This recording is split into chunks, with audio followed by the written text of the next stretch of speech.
Hey, welcome back to Road Tripping with Rachel. I'm Rachel. Thank you so much for joining me here on this road trip. But today we are getting into our study going through Nehemiah. We are starting Nehemiah chapter 2. Nehemiah chapter 2 is going to be broken up into two separate lessons just because I think there is a really good, clean break that exists between the first 10 verses and then the rest of the chapter. So as we are getting into chapter 2, I hope that you have your Bible out and that you are reading it for yourself and you can see how my thought flow is working. And just as a reminder, I do release blog posts that coincide with my videos.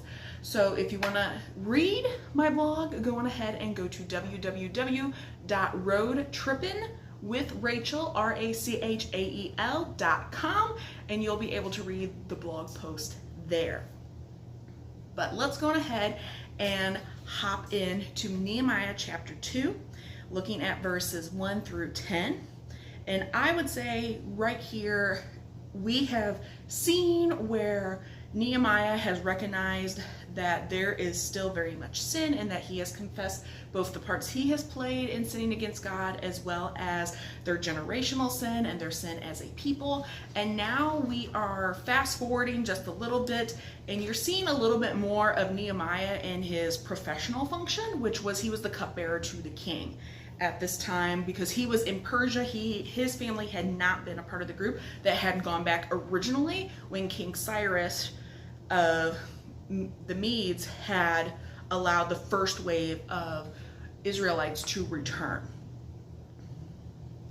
Now, as we are looking here, we see that there are really 4 actions that God uses really to bring his will to fruition. Now, we see if we read through the entire book of Nehemiah, we see that it's very clearly God's will to bring Nehemiah back, that he's going. So if you had any questions, yes, eventually Nehemiah does end up in Israel, and that God does work things out in order to bring his will to actually happen. Now, one of these things that God really does is that he has us turn to him during times of great stress. If you were to look at verses 2 and verse 4, Nehemiah, he's obviously depressed at this point, and it reaches a point that the king realizes that there is a problem. Now, we go back and we look at this. Why is this so important? You're the cupbearer for the king. Your emotions can cause you to make a mistake, and you are always going to be questioned if you don't look good. So if you don't look good, then the king's not going to look good. It's the same as in any business relationship that you have. If you are down and out and you're not really feeling up to doing what your job is, which, let's just face it, burnout, it's a real thing, stress is a real thing, depression is a real thing. But that does reflect on your company. In the same way, Nehemiah, he is stressed with everything he has just heard about what is happening in Israel, and he is very depressed by it, both emotionally and spiritually depressed, and the king has realized that this is going on and this is happening, and he gets questioned about it. I mean, no one wants to really be questioned about their emotional state or their mental state by their boss. It's very intimidating because then you wonder am I going to get fired because I'm not in the right headspace? And you didn't really get fired when you're the cupbearer for the king. You lose your head when you're the cupbearer for the king. That's how you get fired. Your life ends. Obviously, Nehemiah doesn't want that to happen. I don't blame him. I wouldn't want it to happen either. But during times of great stress, that is really when we turn to God. Now, that is not how it should happen. We should be walking with God daily. We should be walking with him and have that relationship with him where it shouldn't take a lot of stress to make us turn to him. And I don't think it takes a lot of stress for Nehemiah necessarily to turn to God. But what we do see is that great stress does lead Nehemiah to turn to God. And we see the prayer that Nehemiah gives of basically let me say the right thing. Because if I say the wrong thing, not only will it affect me, But because it was known that Nehemiah was Jewish, it would also affect like other people who might have been working in the palace as well.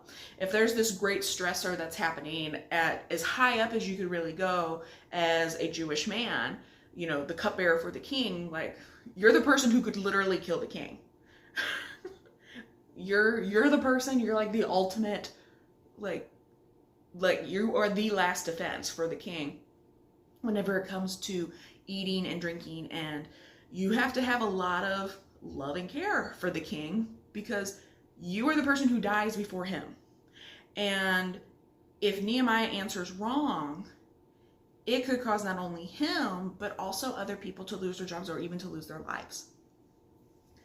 And great stress even in our own lives, it's not right. We'll put it that way. We should be walking with God, and I said that already, but when you are walking with God, when that stress comes, your immediate response is to go to God. It shouldn't take a huge amount of stress to make us turn to God. Instead, it should be our initial reaction, should be to turn to God. Now, realistically, like we all know, we all screw up, especially I think in the American mindset. I know at least in my mindset, you know, I have grown up with, as a Midwesterner, but also as an American, this concept of like, you know, hard work, knuckle down, do it, don't ask for help until you really need to. I've grown up with that mentality. It is harder to immediately go to God, although as I've aged and gone through my walk with him, as I've matured as a believer, it is, at least it's moved up at least on the list of priorities, to say the least, to be like, I'm under a lot of stress, God, what am I supposed to do? As opposed to, okay, I can do this and I can do this. I can do, you see, there's the problem there. I. That's not how it's supposed to work. It's supposed to be God, God, God. Also, we see here that God brings his will to fruition because he is preparing our hearts ahead of time. The relationship that Nehemiah would have had with the king, although it could result in him losing his life, it also meant that he had a certain amount of influence over the king. And there was some kind of relationship that existed there where the king himself was open to hearing what was happening in Nehemiah's life that was making him be so depressed. And the king even says, like, this isn't like a physical illness, that you're having a sickness of the heart. Why? And that shows really that not only did they have a relationship of some sort, but also that God had been using Nehemiah and Nehemiah's faith throughout all this time to affect the heart of the king. And that God really does prepare our hearts for the things that he's going to be bringing into our lives. I don't know how many stories I've heard of people who there were things that they really wanted to do or ministries that they really wanted to be a part of that they felt called to, but they weren't ready for it. And a lot of the trials and the hardships that were going to come if they entered into this ministry, they weren't prepared for that. And God allows us sometimes to go through different things that prepares us to be able to better serve him and gives us those experiences and prepares our hearts to be able to do certain things. I have never had a job for my education, just to be very upfront about that. I've talked before that I do have a Master's of Divinity in Christian Education. I have never been employed where I have been able to actively use my degree as that being the reason that I was employed. I have worked for a large company while I was pursuing that degree that really complemented it, but I have never actually been employed based off of my degree. I have done a lot of jobs that have been very business-based, which as I have gone and worked at different places, a lot of my education that is more administrative in nature with education has really played in and has helped me be able to do my business jobs very well. I am very much like an administrator. Like, I like to go through and look at the spreadsheets. I like to have the planning and see, like, if we move this here, this is what the long range plan is going to be. I'm a long range planner. I enjoy that, and a lot of that I learned how to do effectively because of my education.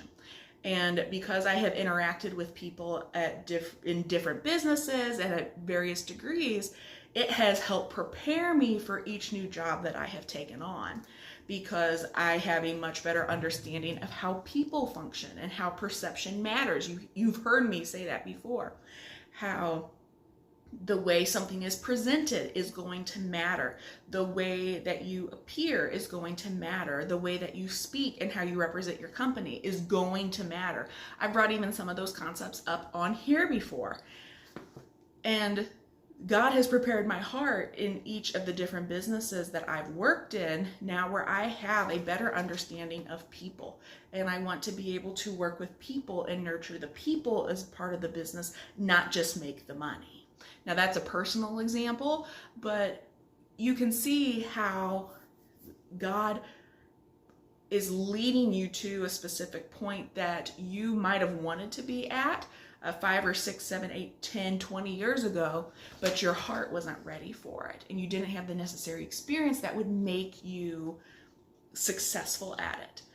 But God uses you, and he uses other people to prepare the hearts of other people that you're going to be involved with, and to prepare your own heart to be able to effectively fulfill the mission that he is going to be giving you. And that is the other part, that God doesn't just prepare your heart, he prepares the hearts of those that are all around you. You know, having worked with multiple people before, and having now come into contact with people that I was in high school with. I actually have a friend from high school who he is now a pastor. Now, if I had known him, and I did know him when we were 16, 17, 18, I would have never have guessed that he would have become a pastor. Not that he wasn't a Christian, not that he wasn't faithful. That was just never the calling I would have guessed would have been on his life. And yet God prepared his heart and put him in contact with all of these other people that were able to help lead him and guide him. And now he's a very effective pastor who is down in Arkansas. And personally, I'm very proud of him as a former classmate of his, to see what God is doing in his lives. He's happily married. He has a beautiful baby. Oh, and his wife is absolutely adorable. I've never met her, but just what he posts, I'm like, oh my gosh, she's so pretty. And she's so sweet. I'm so happy for him. But I also know that there was a lot of preparing the hearts of not just his, but also preparing the hearts of his family for him to move away, of preparing the pastors that he works with, of preparing the hearts of all of these other people that he's been involved with to help create the successful ministry that he's now a part of. It's not always just a you thing. Yes, God does prepare your hearts. We just talked about that. But he also prepares the hearts of those who are around you. If we were to hop back into the Exodus of the Jewish people out of Egypt, there was a lot of those plagues that were happening. And God was using those plagues to both show the Egyptian people who he was, and to show the Israelites who he was, but also in seeing who he was, the hearts of a lot of the Egyptian people were being softened. Now, that is mainly because they just wanted to get the Jewish people out of there by the time they actually do get to leave. But they were more than willing to give them their riches as they were leaving, for them to go and worship God out in the desert, and for them to be their own people and to be able to establish their own land. We see how sometimes tragedy works in that it's not always, sunshine and rainbows. Sometimes God does soften our hearts because of the tragedies that we face, because we gain these experiences, or other people gain these experiences. And because of that, they are more willing and open then to actively being involved, not just in their own ministries, but in the ministries of other people that God has been preparing and leading them towards. In my mind, as I've said, I'm an administrator, I'm a long range planner. I think of life very much like a chessboard, and that we are moving and shifting characters around, or different facets of our life around, because we are trying to get to a very specific point, and to checkmate the queen. I think in the if we were to go broaden that, we see how God sees this huge checkboard and he sees all of these moving parts, and that he's like, we're eventually going to get this person over here, and this is going to happen, and this is how they're going to respond. But because they are moved in these different directions, and because they have these different experiences, they're ready to aid someone else later on that great big checkerboard.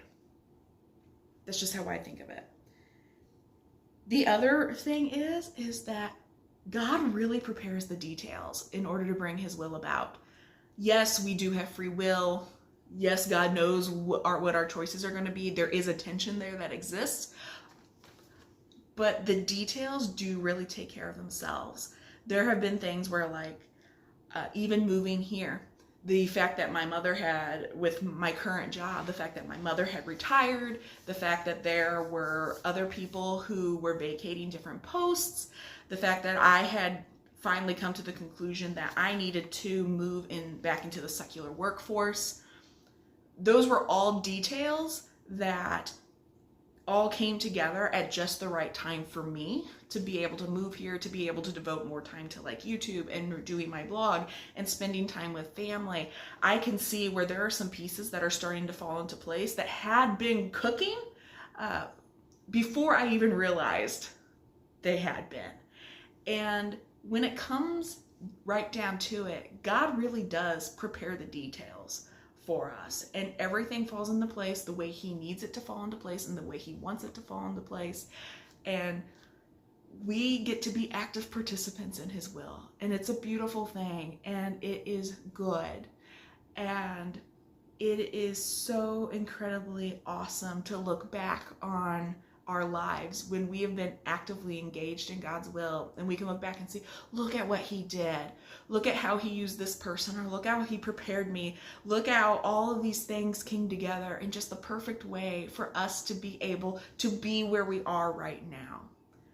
This is what Nehemiah was in the middle of at this moment with the king, and we get to look back on it now, 2,000 plus years later, and see that this was how God was preparing to protect his people, to bring his people back even more, to remind them what it means to be faithful.